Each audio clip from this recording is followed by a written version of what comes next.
Hello दोस्तों, welcome back to my channel. मैं थोल्ला भाई पिकी में आपका स्वागत है। दोस्तों, कल आपका फिजिक्स का पेपर है। अभी भी मैंने बहुत सारे न्यूमेरिकल बता दिए, लेकिन कुछ ऐसे न्यूमेरिकल हैं जो शायद आपके पेपर में आ सकते हैं, तो उन सारे न्यूमेरिकल को भी हम डिस्कस कर लेते हैं। जैसा कि आपका ये पहला ही प्रश्न है। देखो, आज हम इस पूरी वीडियो में प्रिज्म के पदार्थीय अपवर्तनांक के न्यूमेरिकल को बताएंगे, जो कि पेपर में बहुत ज़्यादा बार पूछा गया है। और साथ में इसका डेरिवेशन अगर आपको पढ़ना है तो प्लेलिस्ट में जाकर इसका डेरिवेशन आप पढ़ सकते हैं। डिस्क्रिप्शन में लिंक है, आप वहाँ से जाकर डेरिवेशन को पूरा सॉल्व कर सकते हैं। पहला ही प्रश्न लिखा, यदि किसी प्रिज्म के लिए प्रिज्म कोण तथा न्यूनतम विचलन कोण दोनों की मान ए है। मतलब प्रश्न में कह रहा है कि जो आपका विचलन कोण होगा, जिसे हम डेल एम से दर्शाते हैं, और प्रिज्म कोण को हम ए से दर्शाते हैं, दोनों का वैल्यू कह रहा है अगर ए है तो प्रिज्म के पदार्थ का अपवर्तनांक मतलब कि म्यू का वैल्यू हमें ज्ञात करना है। तो फार्मूला तो आपको पता ही है। फार्मूला क्या हो जाएगा? फार्मूला आपका हो जाएगा म्यू बराबर में, यहाँ पे हो जाएगा साइन ए प्लस में यहाँ पर हो जाएगा डेल एम बटे में 2 हो जाएगा। यहाँ पर आपका हो जाएगा साइन ए बटे में 2 हो जाएगा। यहाँ पर आपका हो जाएगा म्यू बराबर में साइन हो जाएगा, ए की जगह पर ए लिखेंगे, डेल एम की जगह पर ए लिखेंगे, बटे में 2 हो जाएगा। यहाँ पर हो जाएगा साइन ए बटे में 2 हो जाएगा। ये आपका हो जाएगा म्यू बराबर में साइन ए में ए जोड़ देंगे, हो जाएगा 2a बटे में 2 हो जाएगा। और यहाँ पर आपका हो जाएगा साइन ए बटे में 2 हो जाएगा। ए से ए कट जाएगा, यहाँ पे ए में ए जोड़ेंगे 2a, और नीचे आपका 2 था, 2 से 2 कट जाएगा।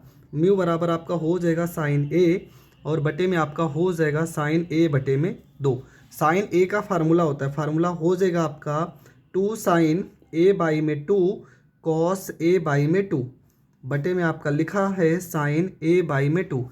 साइन ए बाई 2 से साइन ए बाई 2 कट जाएगा, आपका हो जाएगा म्यू बराबर में कॉस ए बाई 2, और ये आपका हो जाएगा करेक्ट आंसर। देखो, एक नंबर में सवाल पूछा गया है, आपको यहाँ तक करना है, आपको पूरे के पूरे नंबर मिल जाएंगे। तो ये प्रश्न आपका हो गया कंप्लीट। यहाँ पर आपको 2 लगा देना है, ठीक है। देखो, यहाँ पे 2 लगा था तो 2 तो आपको लगाना ही है।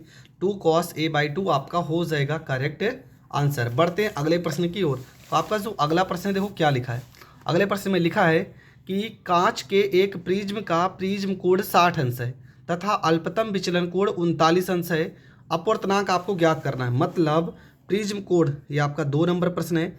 प्रिज्म कोण ए का वैल्यू आपका दिया गया है 60 अंश, विचलन कोण मतलब डेल एम का वैल्यू आपका दिया गया 39 अंश, और साइन 49.5 अंश का वैल्यू देखो यहाँ पर दिया गया है 0.76।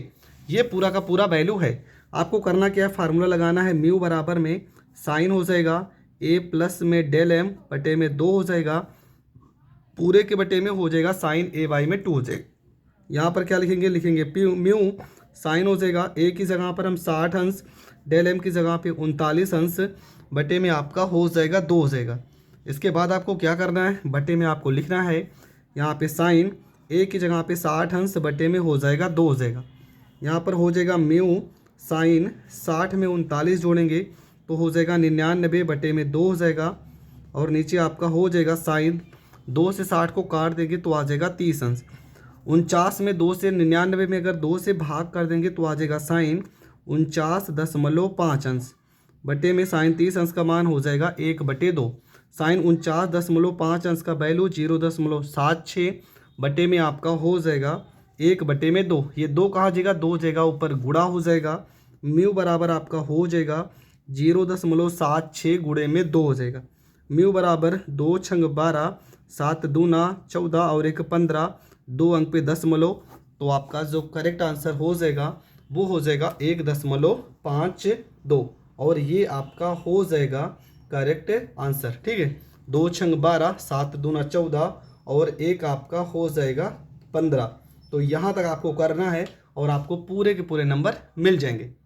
आपका जो अगला प्रश्न है, देखो प्रश्न नंबर 3 में क्या लिखा है कि किसी प्रकाश की किरण के लिए न्यूनतम विचलन कोण 56 अंश है।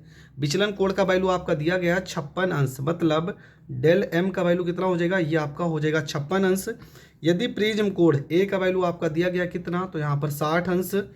तो आपसे पदार्थ का अपवर्तनांक पूछा गया है, म्यू का वैल्यू आपसे निकालना है आपको, और साइन 58 अंश का वैल्यू लिखा गया है। साइन 58 अंश का वैल्यू कितना है?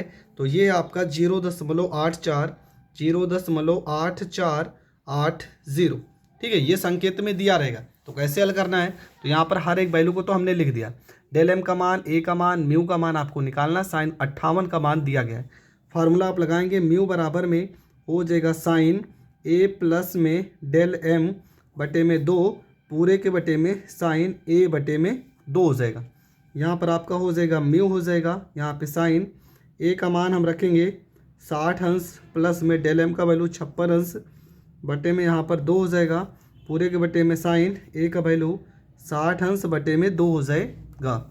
यहाँ पे म्यू बराबर में यहाँ पे साइन हो जाएगा, यहाँ पर 6 हो जाएगा और 5 में 6 जोड़ेंगे 11 हो जाएगा बटे में 2 हो जाएगा, और यहाँ पर हो जाएगा साइन 2 से 60 को काटेंगे तो यहाँ पर हो जाएगा 30 अंश हो जाएगा। 2 से 116 में भाग करेंगे हो जाएगा साइन 2 पंचे 10 2 अट्ठे 16, यहाँ पर हो जाएगा साइन 30 अंश हो जाएगा।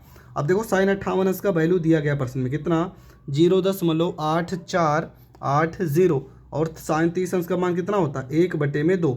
ये 2 जाकर ऊपर गुणा हो जाएगा, म्यू बराबर हो जाएगा 2 को 0 से गुणा करेंगे 0, 2 अट्ठे 16, 2 चौको 8 और 1 9 और 2 अट्ठे यहाँ पर 16 हो जाएगा। 4 अंक पे दशमलव है तो 4 अंक पे दशमलव लगा देंगे, आपका उत्तर हो जाएगा 1.6960 और ये आपका हो जाएगा करेक्ट आंसर। देखो इसका आंसर भी आ रहा होगा, देखो यहाँ पर आ भी रहा है 1.696, यहाँ तक आपको कर देना है। ये प्रश्न भी आपका हो गया कंप्लीट। बढ़ते हैं अगले प्रश्न की ओर। आपका जो अगला प्रश्न है, देखो प्रश्न में क्या लिखा है, लिखा है कि एक प्रिज्म का अपवर्तक कोण, ठीक है, मतलब अपवर्तक कोण ए, मतलब ए का वैल्यू दिया आपका ए दिया यहाँ पर, तथा प्रिज्म के पदार्थ का अपवर्तनांक कॉसेक ए बाई 2 है। म्यू का वैल्यू आपका कितना दिया गया है, तो ये आपका दिया गया है कॉसेक ए बाई में 2 है। तो हमें क्या निकालना, हमें निकालना है न्यूनतम विचलन कोण निकालना है, हमें निकालना है डेल एम का वैल्यू, डेल एम का वैल्यू निकालना है। अब इसके लिए सबसे पहले क्या करेंगे, सबसे पहले आपका जो काम है आपको लिखना है फार्मूला म्यू बराबर में यहाँ पे साइन ए प्लस में यहाँ पे डेल एम बटे में 2 हो जाएगा, यहाँ पे हो जाएगा साइन ए बटे में 2 हो जाएगा। मान उठा के रखेंगे तो यहाँ पर हो जाएगा म्यू की जगह पे कॉसेक ए बाई 2 लिखेंगे तो यहाँ पर हो जाएगा कॉसेक ए बाई में 2 हो जाएगा, यहाँ पे साइन हो जाएगा ए प्लस में डेल एम की जगह पे डेल एम बटे में 2 हो जाएगा, यहाँ पे साइन हो जाएगा ए बटे में यहाँ पर 2 हो जाएगा। कॉसेक को हम क्या लिख सकते हैं, कॉसेक को लिख सकते हैं हम 1 अपान में साइन ए बटे में 2 बराबर में यहाँ साइन हो जाएगा ए प्लस में डेल एम बटे में 2 हो जाएगा, पूरे के बटे में हो जाएगा साइन ए बटे में 2 हो जाएगा। देखो इधर भी साइन ए बटे 2, इधर भी साइन ए बटे 2 कट जाएगा, यहाँ पर आ जाएगा 1 बराबर में साइन हो जाएगा ए प्लस में डेल एम हो जाएगा बटे में 2 हो जाएगा। 1 कितने अंश का मान होता है, ये होता है आपका साइन 90 अंश का मान, तो 1 की जगह पर हम साइन 90 अंश लिखेंगे, बराबर में हो जाएगा साइन ए प्लस में डेल एम बटे में 2, साइन से साइन कट जाएगा, आ जाएगा 90 अंश बराबर में ए प्लस में डेल एम बटे में 2 हो जाएगा। 2 को 90 में गुणा कर देंगे 180 अंश बराबर ए प्लस में डेल एम हो जाएगा। हमें डेल एम का वैल्यू चाहिए तो डेल एम को अगर हम रोक लेते हैं, ए को इस साइड भेजेंगे 180 अंश माइनस में ए, और ये आपका हो जाएगा करेक्ट आंसर। यहाँ तक आपको करना है, ये प्रश्न भी आपका हो गया कंप्लीट। बढ़ते हैं अगले प्रश्न की ओर।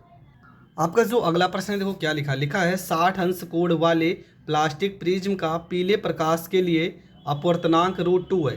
60 अंश का कोण है प्लास्टिक प्रिज्म का, पीले प्रकाश के लिए अपवर्तनांक दिया √2। अल्पतम विचलन की स्थिति में हमें क्या क्या ज्ञात करना है, पहला अल्पतम विचलन कोण ज्ञात करना है, दूसरा आपतन कोण, तीसरा अपवर्तन कोण, चौथा आपका निर्गत कोण। ये 4 चीज़ें आपको ज्ञात करनी है। सबसे पहली चीज़ आपको ए का वैल्यू कितना दिया गया है, ए का वैल्यू लिखा गया आपका 60 अंश। अपवर्तनांक मतलब कि म्यू का वैल्यू कितना लिखा है, ये आपका लिखा है √2। तो आपको क्या क्या निकालना है, आपको अल्पतम विचलन कोण निकालना है, मतलब डेल एम निकालना है। आपतन कोण को आई से दर्शाते हैं, आई निकालना है। अपवर्तन कोण निकालना है और निर्गत कोण आपको निकालना है। ठीक है, इतने सारे प्रश्न आपको हल करने हैं, और ये प्रश्न अगर कभी भी आएगा ना, ये सब आपको निकालना है, तो लगभग ये आपको 4 नंबर या 5 नंबर में ही आएगा। अब हल कैसे करेंगे, सबसे पहला काम यहाँ म्यू बराबर फार्मूला लिखेंगे साइन ए प्लस में डेल एम बटे में 2 पूरे के बटे में हो जाएगा साइन ए बटे में 2 हो जाएगा। म्यू का मान कितना है, यहाँ पर √2 हो जाएगा, यहाँ पे साइन हो जाएगा ए की जगह पे 60 अंश प्लस में डेल एम बटे में 2 हो जाएगा। यहाँ ए की जगह पे 60 अंश बटे में यहाँ पे 2 हो जाएगा। इसके बाद आपका हो जाएगा 2 से 60 को काटेंगे, यहाँ पर 30 अंश, यहाँ पे √2 हो जाएगा, यहाँ पे साइन हो जाएगा 60 अंश प्लस में यहाँ पे डेल एम बटे में 2 हो जाएगा, यहाँ पे साइन, यहाँ पर 30 अंश हो जाएगा। साइन 30 अंश को इस साइड भेजेंगे तो यहाँ पर हो जाएगा साइन, यहाँ पर हो जाएगा डेल एम प्लस में यहाँ पे 60 अंश बटे में 2, साइन 30 अंश को इधर भेजेंगे तो हो जाएगा √2 गुणे साइन 30 अंश का मान होता है 1/2। यहाँ पर आपका हो जाएगा साइन हो जाएगा, डेल एम हो जाएगा प्लस में 60 अंश हो जाएगा बटे में 2, यहाँ हो जाएगा √2 बटे में 2। हम क्या करेंगे, ऊपर नीचे करेंगे परमीयकरण। इसके बाद आपका हो जाएगा यहाँ पे साइन हो जाएगा, यहाँ पे 60 अंश प्लस में डेल एम बटे में 2 हो जाएगा, यहाँ पे 2 को √2 से गुणा करेंगे 2 और नीचे आ जाएगा 1/√2 हो जाएगा 2√2। देखो 2 से 2 तो कट जाएगा, आ जाएगा साइन आ जाएगा 60 अंश आ जाएगा प्लस में डेल एम बटे में 2 हो जाएगा, ये हो जाएगा 1/√2 हो जाएगा। 1/√2 कितने अंश का मान होता है, तो होता है 45 अंश का। ये हो जाएगा 60 अंश प्लस में डेल एम बटे में 2 हो जाएगा, यहाँ पर हो जाएगा साइन 45 अंश हो जाएगा। देखो साइन से साइन तो कट जाएगा, आपका आ जाएगा 60 अंश प्लस में डेल एम बटे में 2 बराबर में 45 अंश हो जाएगा। 2 को 45 से गुणा कर देंगे, 60 अंश प्लस में डेल एम 45 दूना यहाँ पर 90 हो जाएगा। यहाँ पर अगर हम डेल एम को रोक लेते हैं तो हो जाएगा 90 अंश प्लस 60 को इधर भेजेंगे -60 हो जाएगा, डेल एम बराबर हो जाएगा आपका 30 अंश। ये आपका हो जाएगा पहला आंसर। अब आगे देखो क्या होगा, हमें अभी बहुत सारी चीज़ें निकालें। हमें पता है फार्मूला होता है म्यू बराबर में साइन ए प्लस में डेल एम बटे में 2 और यहाँ पर होता है साइन ए बटे में 2, यही होता है फार्मूला। अगर इसकी हम तुलना करें स्नेल के नियम से साइन आई बटे साइन आर, स्नेल का नियम यही तो होता है। तो ये जो आई है क्या है, ये आपका आपतन कोण है। आई का किसके बराबर, ये जो ऊपर वैल्यू लिखा है, आर किसके बराबर है, जो नीचे वैल्यू लिखा है। मतलब सीधा सीधा हम लिख सकते हैं आई बराबर क्या होगा, आई बराबर होगा ए प्लस में डेल एम बटे में 2 होगा। तो यहाँ पर आपका हो जाएगा आई, ए की जगह पे क्या लिखेंगे, ए की जगह पर हम लिखेंगे 60 अंश और डेल एम का मान आ गया 30 अंश बटे में हो जाएगा 2, 60 में 30 जोड़ेंगे 90, 90 से 2 को काट देंगे तो आई का वैल्यू कितना आ जाएगा, आई का वैल्यू आ जाएगा 45 अंश। ये आपका हो गया आपतन कोण। इसके बाद आर बराबर क्या होगा, आर बराबर होगा ए बटे में 2, आर बराबर ए का वैल्यू 60 अंश बटे में 2 हो जाएगा, 2 से 60 अंश को काट देंगे, आर का मान आ जाएगा 30 अंश। ये आपका तीसरा आंसर आ जाएगा। चौथा आंसर आपसे पूछा था निर्गत कोण क्या होगा। निर्गत कोण जो होता है वो आपतन कोण ही होता है। निर्गत कोण और आपतन कोण दोनों बराबर होते हैं, मतलब निर्गत कोण का मान भी कितना आ जाएगा, 45 अंश आ जाएगा। यही आपका हो जाएगा करेक्ट आंसर। देखो ये प्रश्न 5 नंबर में बहुत बार पूछा गया और ये प्रश्न को आपको इग्नोर नहीं करना है। इस तरह के न्यूमेरिकल आपको ज़रूर पढ़ के जाना है, तो ये प्रश्न भी समझ में आ गया होगा। अब देखो जो प्रिज्म के सवाल हैं, पतले प्रिज्म के सवाल हैं, उनको भी हम समझ लेते हैं। देखो पतले प्रिज्म का जो पहला सवाल है, देखो क्या लिखा, लिखा किसी पतले प्रिज्म का प्रिज्म कोण 4 अंश है। मतलब ए का वैल्यू आपका कितना दिया गया, ए बराबर आपका लिखा गया 4 अंश है। और इसके पदार्थ का अपूर्णांक म्यू का वैल्यू कितना लिखा गया, तो यह लिखा गया 1.5। हमें न्यूनतम विचलन कोण निकालना है। अब न्यूनतम विचलन कोण कैसे निकालेंगे, फार्मूला होता है म्यू माइनस में 1, यहाँ पे ए बराबर में आपका हो जाएगा डेल एम हो जाएगा। म्यू का वैल्यू कितना 1.5 माइनस में 1 हो जाएगा, ए का वैल्यू 4 अंश बराबर में डेल एम हो जाएगा। मतलब डेल एम बराबर घटा देंगे तो 0.5 गुणे में यहाँ पे 4 अंश हो जाएगा।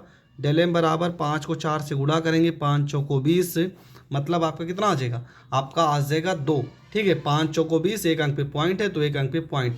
ये आपका हो जाएगा पहला आंसर। बढ़ते हैं दूसरे प्रश्न की ओर। दूसरा प्रश्न देखो क्या लिखा है, लिखा है 6 अंश कोण वाले पतले प्रिज्म से 3 अंश का विचलन उत्पन्न होता है, प्रिज्म के पदार्थ का अपवर्तनांक ज्ञात कीजिए। तो प्रश्न तो आप समझ गए हैं, 6 अंश मतलब ए का वैल्यू कितना दिया गया है, ये आपका 6 अंश दिया गया है और विचलन कोण आपका दिया गया 3 अंश। अपवर्तनांक आपको ज्ञात करना है, तो फार्मूला आपको लिखना है म्यू माइनस में 1, यहाँ पे ए बराबर में डेल एम लिखना है। म्यू की जगह आपको वैल्यू निकालना है तो हो जाएगा म्यू माइनस में 1, ए की जगह पर आपका हो जाएगा 6 अंश, डेल एम की जगह पर 3 अंश हो जाएगा म्यू माइनस में 1 बराबर 3 बटे में 6 अंश। 3 से 6 को काट देंगे, म्यू माइनस 1 बराबर 1/2 हो जाएगा। आपका हो जाएगा म्यू माइनस 1, 1/2 को हम लिख सकते हैं 0.5। म्यू बराबर 0.5 -1 को भेजेंगे +1 हो जाएगा।